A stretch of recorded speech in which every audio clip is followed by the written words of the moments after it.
नमस्कार, मी योगेश शामराव शेटे, महाराष्ट्र नवनिर्माण सेना सानपाडा विभाग अध्यक्ष। आता थोड्या वेळापूर्वीच मी सिडकोचे कार्यकारी अभियंता दिवेकर साहेब यांची भेट घेतली। सानपाडा रेल्वे स्थानकाबाहेर एका बाजूला रिक्षा स्टँड आहे आणि एका बाजूला बस स्थानक आहे।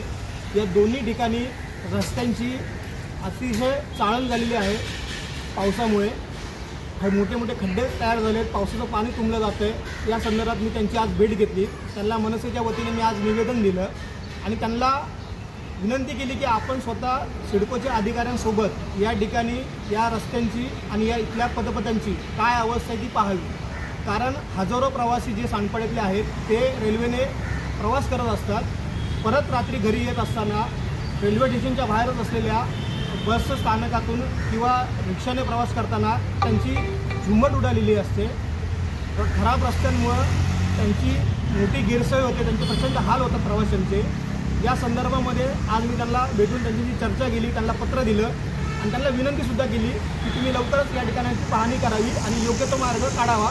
त्यांनी मला आश्वासन दिलं की येत्या काही दिवसामध्ये लवकरच सिडकोच्या अधिकाऱ्यांसोबत सदर ठिकाणी पाहणी दौरा आयोजित केला जाईल आणि त्यानंतर काय उपाययोजना आपल्याला करता येतील या संदर्भात आपण नक्कीच मार्ग काढूया। धन्यवाद। जय हिंद, जय महाराष्ट्र।